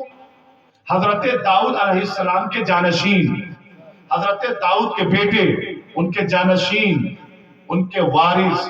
قرآن کی آیت ہے وَوَرِثَ سُلَيْمَانَ دَاؤُدَ، اور اللہ نے سلیمان کو داؤد کا وارث بنایا. اور فرما رہے آپ اللہ نے سلیمان نبی کو، حضرت سلیمان نبی کو کس کا وارث بنایا؟ مل کے بولو نا بھائی. حضرت داؤد علیہ السلام کون تھے؟ معصوم نبی، اللہ کے نبی تھے نا. حضرت سلیمان علیہ السلام کون تھے؟ اللہ کے نبی. ارے 1,24,000 نبی آئے ہیں نا، انہی میں سے 2 نبیوں کا نام میں لے رہا ہوں، میرے ساتھ مل کے بولیے. حضرت داؤد کون تھے؟ اللہ کے نبی. حضرت سلیمان کون تھے؟ اللہ کے نبی. اللہ نے کیا کہا قرآن میں کہ ہم نے سلیمان، یہ ہے کہ نبی وارث بنتا بھی ہے بناتا بھی ہے. ارے جا کے بولو بھائی. اس کا مطلب بھائی قرآن پڑھا جا رہا ہے اور اگر قرآن کوئی دلیل دے دے پھر جھوٹی حدیثوں کی ضرورت نہیں. اور فرما رہے ہیں یہ جو رسول کے بعد جانے کے بعد جو حدیثوں کا کارخانہ کھولا گیا اس کی ضرورت نہیں ہے. اچھا کیا کہنا میرے سرکار کا، لاکھوں جانیں قربان ہو جائیں محمد عربی پر، سرکار پر، حضور پر. ہزاروں میرے ماں باپ قربان کہ اللہ کے نبی نے جانے سے پہلے اپنے کلام کا ایک پیمانہ دیا. اللہ کا نبی مستقبل کا علم رکھتا تھا، عالم الغیب تھا. اللہ کے نبی جانتا تھا میرے جانے کے بعد فرضی حدیثوں کے کارخانے کھولے جائیں گے. لہذا میرے چاہنے والے پریشان نہ ہو. اگر میرے جانے کے بعد یہ پتہ لگانا ہے کہ کون سی حدیث میری، کون سی حدیث جعلی ہے، کون سی حدیث جھوٹے کارخانے کی ہے، تو بس اتنا سمجھ لینا کہ جو میرا کلام ہوگا وہ قرآن سے ملتا جلتا ہوگا. جو قرآن سے ملتا جلتا ہو وہ میرا، اور جو قرآن سے ملتا جلتا نہ ہو وہ سرکاری کارخانے کی ہے. تو قرآن کیا کہہ رہا ہے کہ سلیمان داؤد کے کیا بنے؟ وارثہ. وارث کا لفظ آیا بھائی صاحب، وارث کا لفظ آیا ہے وارثہ. اس کا مطلب کیا؟ نبی وارث بنتا بھی ہے اور بناتا بھی ہے. تو پھر رسول کے جانے کے بعد مسلمانوں نے کیوں کہا بی بی فاطمہ سے کہ رسول نے فرمایا ہے کہ ہم گروہ انبیاء نہ وارث بنتے ہیں نہ بناتے ہیں.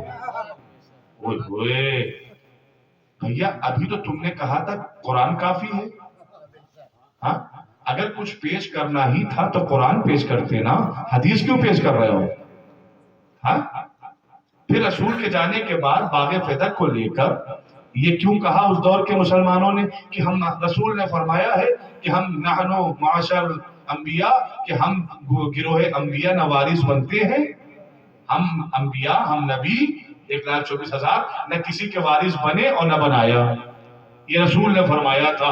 بی بی فاطمہ نے کہا کب فرمایا تھا؟ گھر والوں کو پتہ ہی نہیں، باہر والوں کو پتہ چل گیا. اللہ اکبر. گھر والوں کو پتہ نہ چلا اور باہر والوں کو پتہ چل گیا.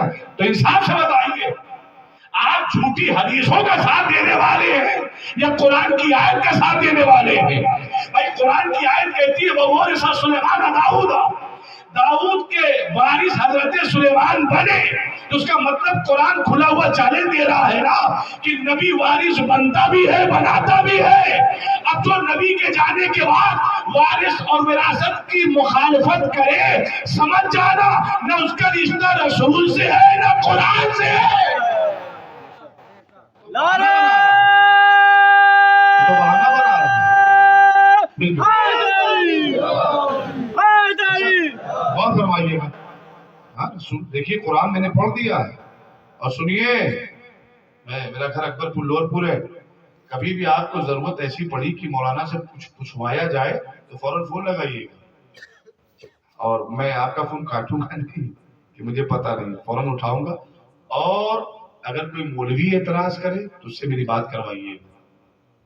ہاں، اور اگر بات کرنے کو نہ تیار ہو تو فوراً سمجھ جائیے گا یہ جھوٹا ہے. اور فرما رہے ہیں آپ جھوٹا ہے. تو قرآن والے بنیے، سرکاری کارخانوں سے نکلی ہوئی حدیث والے نہ بنیے. جس نے جو چار ہے نا، بہت سی بات. ارے یہ حدیث نہیں سنی آپ نے کہ مکے میں ایک صاحب کی پیاز نہیں بک رہی تھی. انہوں نے ایک جھوٹے مورخ کو پکڑا. انہوں نے کہا کہ اگر تو میری پیاز بکوا دے تو آدھا منافع تجھے دے دوں گا.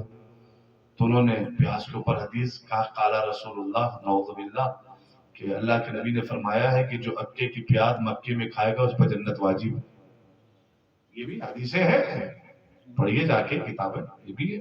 پیاز بکوانے کے لیے انہوں نے، سوچئے کہ جو معاشرہ، جو زمانہ اللہ کے نبی کے بعد آیا ہے، جو پیاز بکوانے کے لیے جھوٹی حدیث گڑھ دے، وہ دین کو خراب کرنے کے لیے نہیں کرے گا.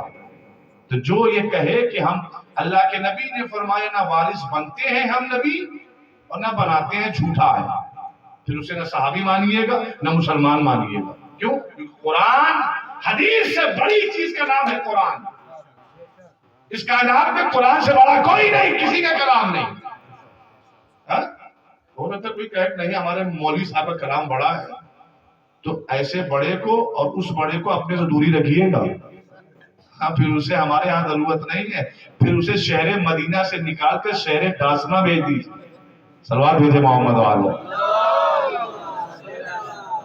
تین رضوی ڈاسنی تو گیا ہے، پھر اسے شہر مدینہ سے ڈاسنا بھیج دیجیے کہ تمہارا قرآن پر عقیدہ ایمان نہیں ہے. جس کا ایمان ہے یہ جو آیت پہ روایت پیش کرے حدیث جھوٹا ہے.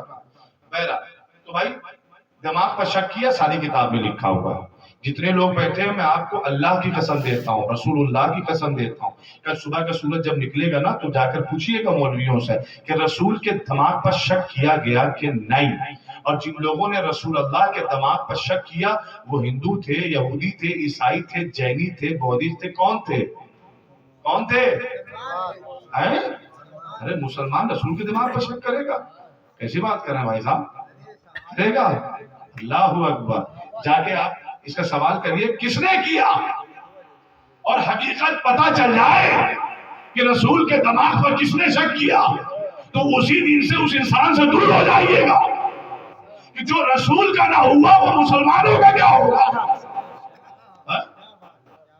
جو رسول کا نہ ہوا، علامہ اقبال کو بھول گئے کہ محمد سے وفا تو نے تو ہم تیرے ہیں، جب تو محمد کا وفادار نہیں ہے، رسول کا وفادار نہیں تو ہمارا کیا ہوگا؟ قلم و کاغذ مانگا گیا، نہیں دیا، کہتے ہیں رسول کا دماغ خراب ہو گیا ہے، رسول قلم دبا، کہتے ہیں مولا علی جب وہاں بیٹھے تھے تو کیوں نہ دے دیا؟ مولا علی نے کیوں نہ دے دیا تھا؟ اچھا مولا علی قلم و کاغذ دے دیتے تو آج کا مسلمان پتہ کیا کہتا؟ ارے بھائی گھر کی بات تھی جو چاہا لکھوا لیا۔ پھر یہ بھی تو الزام لگتا کہ نہیں لگتا؟ وہ جو سلے سلائے کپڑے آئے تھے امام حسن اور امام حسین کے لیے جنت سے، سلے سلائے کے بجائے تھان کیوں نہ آ گیا؟ تھان اسی لیے نہیں آیا کہ آج کا بدبخت بیکار مسلمان یہ بھی کہہ دیتا کہ آیا نانا کے لیے آیا تھا، نواسوں نے سلوا لیا۔ تو اعتراض تو ہر جگہ سے اٹھ سکتا ہے نا، لہذا قلم و دوات مولا کائنات کیوں دیتے؟ حضرت علی اپنا ابی طالب کیوں دیتے؟ کیا الزام نہ لگتا؟ ارے بھائی صاحب گھر کے آدمی تھے، داماد تھے، جو چاہا لکھوا لیا۔ مولا علی کیوں دیتے؟ اللہ کے نبی نے امت سے مانگا تھا، امت سے مانگا تھا، کلمہ پڑھنے والوں سے مانگا تھا۔ ان کلمہ پڑھنے والوں میں کتنے لوگ تھے جنہوں نے رسول کے اوپر الزام لگایا کہ ان کا دماغ خراب ہو؟ ان کو ضرور یاد کریے، ڈھونڈیے ان کو، نہیں بھولے مسلمان بن کے زندگی گزاریے نہیں۔ جن کو نہیں پتا وہ پتا کرے، حقیقت میں پتا کرے، ورنہ پتا چلا کہ ساری عمر جو ہے غفلت میں گزر گئی، خالی بس اللہ اکبر کرتے ہوئے، یہ بھی کام نہیں آئے گا قیامت میں۔ اور فرمائیے اس کو معلوم کریے، اور اگر بات مناظرے کی آ جائے تو مجھے فون کریے گا، اور اگر انکار کرے مولوی فوراً سمجھ جائیے کہ یہ جانتا ہے چھپا رہا ہے، یہ جانتا ہے حقیقت۔ چلیے صاحب دماغ پر شک کیا گیا، یہ سب نے لکھا ہے، ساری کتاب میں لکھا ہے، آگے بڑھیے۔ تو جو حضرت داؤد علیہ السلام کے وارث بنے تھے حضرت سلیمان، ان کا کمال جانتے کیا ہے؟ جب پہلی بات تو یہ کہ ہوا پر ان کا تخت اڑتا تھا، اپنا تخت ہوا پر اڑاتے تھے، اور تمام پرندے ان کے سر پر سایہ کیے رہتے تھے، ہے نا؟ چرند پرند انسان جنات جتنی بھی کائنات میں مخلوقات ہیں سب ان کے غلام تھے۔ سب کے حاکم کا نام کیا تھا؟ حضرت سلیمان علیہ السلام۔ تو حضرت سلیمان علیہ السلام جناتوں سے مسجد بنواتے تھے، جناتوں سے کام کرواتے تھے۔ تو میں یہ عرض کر رہا تھا صاحب کہ ایک دن حضرت سلیمان اپنے محل کی بلندی پر گئے، اور یہ اعلان کرتے ہوئے گئے کہ میں اپنے محل کی بلندی پہ جا رہا ہوں، خبردار بغیر میری اجازت کے کوئی میرے پیچھے یا اس مقام پر نہ آئے جہاں میں جا رہا ہوں، ٹھیک ہے؟ حضرت سلیمان علیہ نبی نا اوپر پہنچ گئے، اور وہاں سے ایک عصا تھا، عصا پیٹھ میں عصا لگایا، ٹیکا، اور یوں کھڑے ہو کر اپنی مملکت کا، اپنی حکومت کو دیکھنے لگے، اور یہ بات کہہ کے آئے تھے خبردار بغیر میری پرمیشن کے کوئی آئے گا نہیں، ٹھیک ہے؟ بات تمام ہو گئی، آئے گا نہیں۔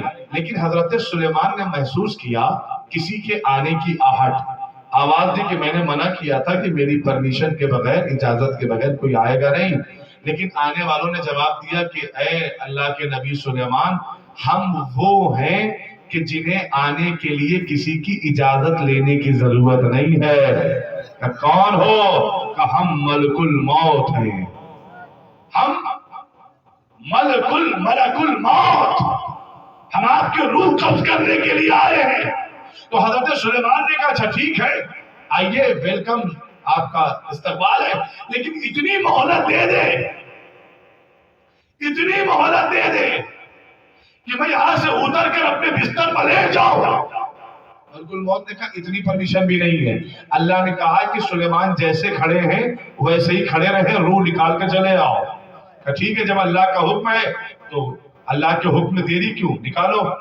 بھائی کروٹ لینے کا بھی موقع حضرت سلیمان کو نہ دیا اللہ نے ملک الموت کے ذریعے سے. نہیں کر دیکھیے گا, اب ملک الموت نے حضرت سلیمان کے جسم مبارک سے روح کھینچ لی, روح نکال لی. اب تاریخ کہتی ہے کہ حضرت سلیمان اسی عصا کے سہارے سالوں سال کھڑے رہے.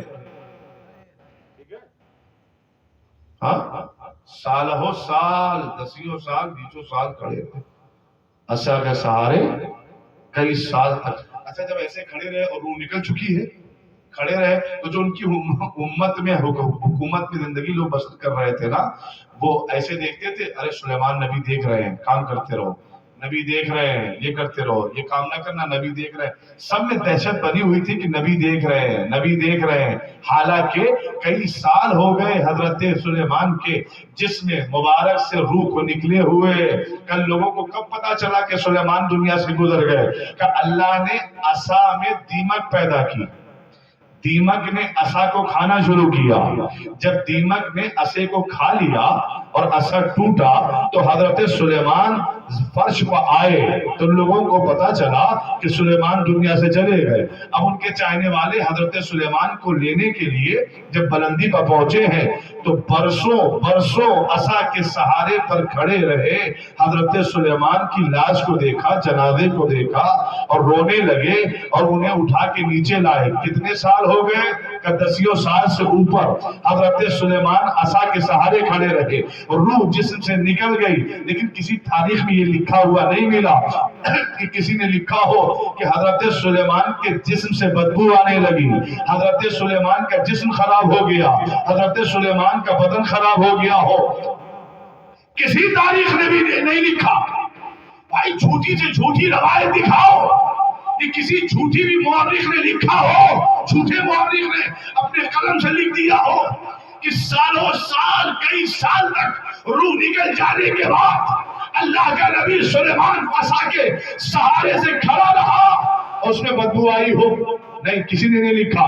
نہ بدبو آئی, نہ تعفن, نہ جسم خراب ہوا. اب کلمہ پڑھنے والوں سے سوال کروں, بھائی سالوں گزر جانے کے بعد بھی جب سلیمان جیسے نبی کے جسم خراب نہیں ہوتا, اس میں سے بدبو نہیں آتی, سالوں سال گزر جانے کے بعد بھی حضرت سلیمان کا جسم خراب نہیں ہوا, تو ہلکا سا بخار آنے پر محمد مصطفیٰ کا دماغ خراب کیسے ہوگا؟ کیسے خراب ہوگا؟ کہتے ہیں صحابی تھا. رسول کے دماغ پر شک کرنے والے کو کہتے ہیں صحابی تھا. تو اللہ آپ کو مبارک کرے ایسے صحابی. نہیں, دیکھیے میں ایک جملہ کہنا چاہتا ہوں, خدا لعنت کرے ان لوگوں پر جو صحابیوں کو برا کہے. میرے ساتھ بولیے, خدا لعنت کرے ایسے لوگوں پر کہ جو اللہ کے نبی کے صحابی کو برا کہے. آپ بھی شامل ہو جائیے. خدا لعنت کرے ایسے انسان پر کہ جو اللہ کے نبی کے صحابی کو برا کہے, اور خدا ایسے پر بھی لعنت کرے کہ جو برے کو صحابی بتائے. برے کو صحابی بتائے. ارے واہ صاحب, یہ بھی صحابی نہیں. سب صحابی نہیں تھے. جنہوں نے نبی کے دماغ پر شک کیا وہ صحابی ہوں گے.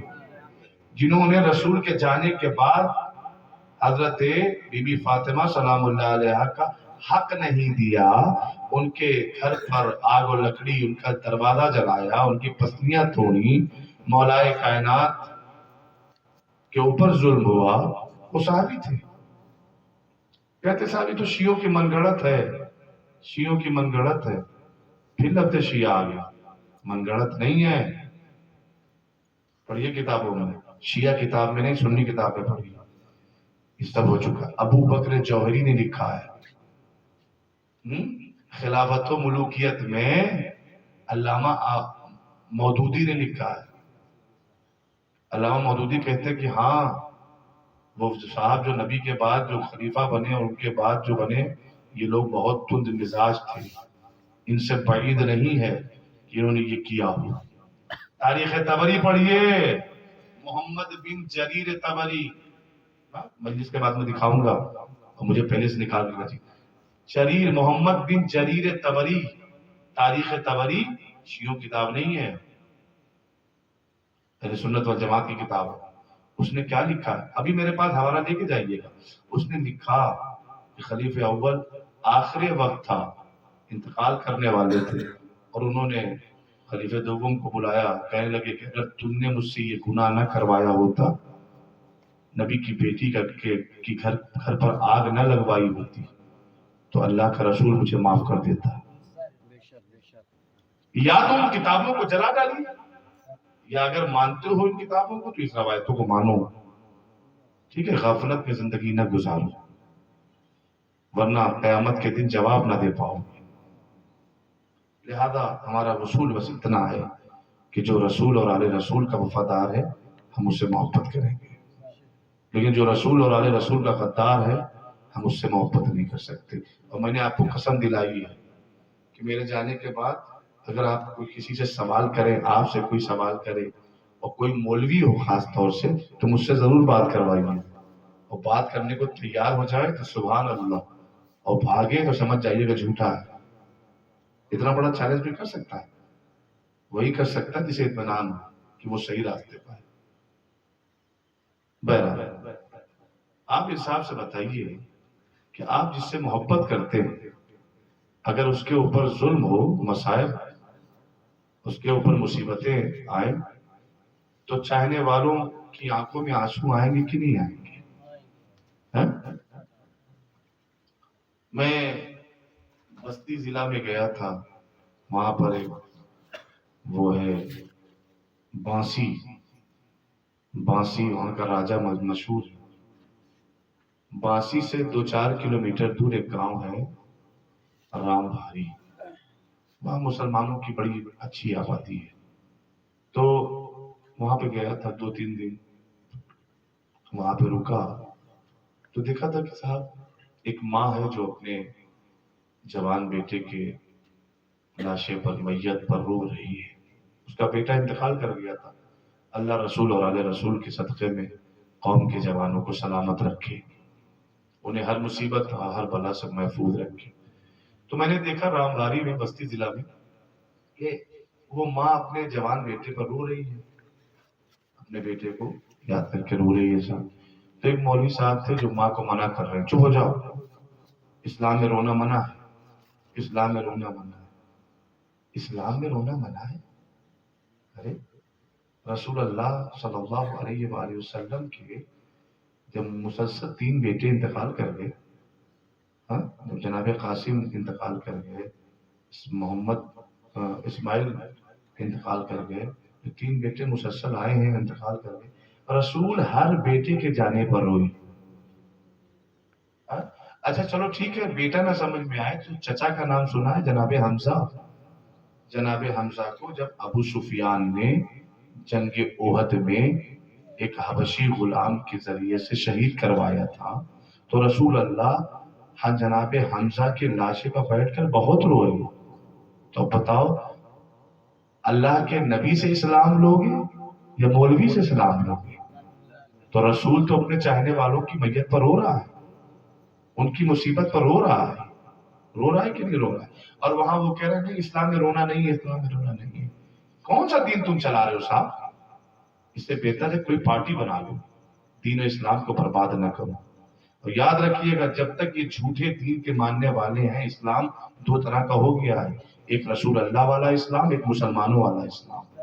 ہاں، جب تک مسلمانوں والے اسلام کی پیروی کرتا رہے گا مسلمان، اپنے جیسے والے دین کی پیروی کرتا رہے گا، تب تک آپ کو عزت نہیں مل پائے گی. جس دن رسول اور آل رسول والا اسلام قبول کر لیا اس دن عزت مل جائے گی. آتنکوادی کا جو ٹیگ لگائے ختم ہو جائے گا. بس صحیح ہے کہ صحیح سے اسلام یاد کیا جائے اور پڑھا جائے. تو صاحب رونے سے منع کیا جا رہا تھا کہ نہ رویا جائے، اور اسلام میں رونا نہیں ہے. اب آپ انصاف سے بتائیے کہ جب انسان کسی سے محبت کرتا ہے تو اس کی یاد میں آنسو بہائے گا کہ نہیں بہائے گا؟ عزیزوں ایک مثال دوں، پھر میں مسائل 2 منٹ پڑھوں گا، بات تمام ہو جائے گی.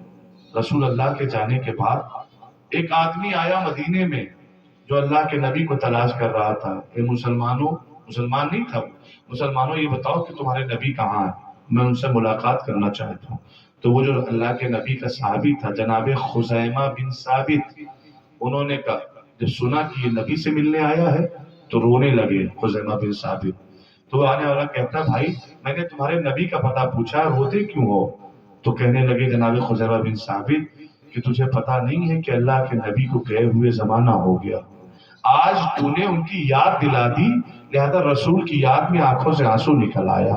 تو اس کا مطلب یہ ہے کہ اپنے محبوب کو یاد کر کے رونا صحابیوں کی سنت ہے، رسولوں کی سنت ہے، یہ بدعت نہیں ہے۔ اور آج ہم کربلا والوں پر روتے ہیں تو لوگ ہم پر اعتراض کرتے ہیں کہ آخر روتے کیوں ہو، یہ تو بدعت ہے۔ نہیں، بدعت نہیں، یہ سنت رسول ہے۔ انصاف سے بتاؤ کہ جو رسول اپنی زندگی میں اپنے نواسوں کو اپنے کاندھوں پر بٹھاتا تھا، اگر کربلا کے بعد زندہ ہوتا تو اپنے نواسوں کی مصیبت پر روتا نہیں؟ ہاں، اپنے نواسوں کی مصیبت پر جب رسول سنتے کہ میرے لال حسین کو کربلا میں 3 دن کا بھوکا اور پیاسا مار دیا گیا تو رسول خوش ہوتے۔ یہ جو 10 محرم کو کچھ مسلمان خوشی مناتے ہیں، یہ رسول کے مطابق مناتے ہیں یا رسول کے مخالف مناتے ہیں؟ ہاں، تو اب آپ یہی سے اندازہ لگائیے گا، جو 10 محرم کو غم منائے وہ رسول والا، اور جو 10 محرم کو خوشی منائے امام حسین کے قتل پر، سمجھیے گا اس کا رسول سے کوئی تعلق نہیں ہے۔ کہتے رسول نے نہیں کیا، رسول کربلا کے بعد تھے کہاں؟ اگر رسول ہوتے کربلا کے بعد تو وہ رسول جو زندگی میں اپنی پشت پر بٹھاتا تھا، اپنے کاندھے پر بٹھاتا تھا، کربلا کے بعد ہوتے تو آنسو ضرور بہاتے۔ اللہ اکبر۔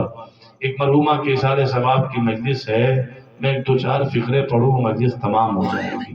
عزیزوں، کربلا کی داستان آپ سنتے رہتے ہیں۔ کربلا معلیٰ میں 7 محرم کو پانی بند ہوا، اولاد رسول پر 7 محرم کو پانی بند ہو گیا۔ لیکن یاد رکھیے، یہ جو کربلا میں امام حسین کے مقابلے میں آئے ہیں، یہ کون ہے؟ یہ ہندو تھوڑی ہیں، عیسائی تھوڑی، یہ بھی تو مسلمان ہیں۔ تو پھر بتاؤ کہ آج کے دور کے مسلمانوں میں اور یزید جیسے مسلمانوں میں فرق کیا رہ گیا؟ کیا فرق رہ گیا؟ جو امام حسین کو قتل کرنے آئے تھے وہ بھی مسلمان تھے، اور جو امام حسین کے ساتھ قتل ہونے آئے تھے وہ بھی مسلمان تھے۔ ان دونوں مسلمانوں پر حق پر کون ہے؟ سب یہی کہیں گے جو نبی کے نواسے کے ساتھ ہے وہ سچا مسلمان، جو نبی کے نواسے کا ساتھ چھوڑ کر یزید جیسے لوگوں کے ساتھ ہے، جس کا حسینیہ سے تعلق ہے وہ مسلمان، جو حسینیہ سے تعلق نہیں رکھتا وہ مسلمان نہیں ہے۔ پھر وہ لاکھ ٹوپی لگائے داڑھی رکھے وہ مسلمان نہیں ہو سکتا۔ 3 دن تک بھوکا اور پیاسا رکھا گیا۔ 10 محرم آئی، تاریخ یہ کہتی ہے کہ ایک کے بعد ایک امام حسین کی طرف سے جاتے رہے، شہید ہوتے رہے۔ الغرض وقت عصر آیا ہے، 71 جنازے امام حسین اٹھا چکے ہیں۔ عزیزوں، اگر کسی گھر سے ایک جنازہ نکلتا ہے تو پورے محلے میں سناٹا ہو جاتا ہے۔ اگر کسی گھر سے ایک جنازہ نکلتا ہے نا تو سارے گاؤں والوں کو افسوس ہوتا ہے نا۔ لیکن چلو کربلا کے میدان میں یہاں ایک گھر سے ایک جنازہ نہیں نکلا ہے بلکہ ایک گھر سے 71 جنازے نکلے ہیں۔ ہاں، امام حسین نے ایک پہر میں 2 پہر میں 71 جنازے اپنے شانوں پہ اٹھا کر خیمے تک لے آئے۔ اللہ اکبر۔ الغرض آخری وقت جب آیا، امام حسین گھوڑے پر سوار ہوئے، میدان قتال میں پہنچے، آپ نے جنگ شروع کی، اور ادھر آواز ہاتفی آئی، اے حسین اب اپنا صبر دکھاؤ، اپنی شجاعت دکھا چکے، اب اپنا صبر بھی دکھاؤ۔ امام حسین نے اپنی تلوار کو نیا میں رکھا، بھاگی ہوئی فوجیں پلٹی، جس کے پاس جو کچھ تھا وہ مستحب سمجھ کر، سنت سمجھ کر امام حسین پر زخم کر رہا تھا۔ کوئی تیر مار رہا تھا، کوئی تلوار مار رہا تھا، کوئی نیزہ امام حسین کو مار رہا تھا۔ اللہ اکبر، یہ کیسے مسلمان تھے جو نبی کے نواسے کو تیر مار رہے ہیں؟ یہ کیسے مسلمان تھے جو نبی کے نوازے کو نیزہ مار رہے ہیں؟ یہ کیسے مسلمان تھے جو نبی کے نواسے کو تلوار مار رہے ہیں؟ الغرض امام حسین زخموں سے چور ہو کر زی سے زمین پر گرے، بلکہ زی سے زمین پر نہیں آئے، تیر اتنے زیادہ جسم پر لگے تھے نا کہ آپ کا جنازہ تیروں پر معلق ہو گیا۔ شمر ملعون آگے بڑھا اور چاہتا ہے کہ امام حسین کے سر و تن میں جدائی کی جائے۔ امام حسین نے فرمایا ٹھہر جا، تو میرے نانا کا کلمہ پڑھتا ہے نا؟ کہتا ہاں حسین، میں محمد رسول اللہ کا کلمہ پڑھتا ہوں۔ امام فرماتے جب تو میرے نانا کا کلمہ پڑھتا ہے تو یہ کیسے ہو سکتا ہے کہ تو ان کے بیٹے حسین کو قتل کر دے؟ وہ کہتا ہے نہیں، ہم رسول کا کلمہ ضرور پڑھتے ہیں، لیکن اگر میں نے تمہیں قتل کر دیا حسین تو یزید مجھے حکومت دے گا، یزید مجھے تخت و تاج دے گا۔ لو اس نے خود مسلمان تھا لیکن امام حسین کے گلے پا کند خنجر پھیرا، امام حسین کو شہید کر دیا۔ فرات کا پانی نیزے اچھلا، آسمان سے خون کی بارش ہوئی، نشیب میں بیٹھی ہوئی ایک ماں جو آواز دے رہی تھی آ میرے حسین میری آگوش میں آ جا، اے میرے لال حسین میں نے تجھے بڑی مشقت سے پالا ہے، چکیاں پیس پیس کر پالا ہے۔ الا لعنت اللہ علی القوم الظالمین۔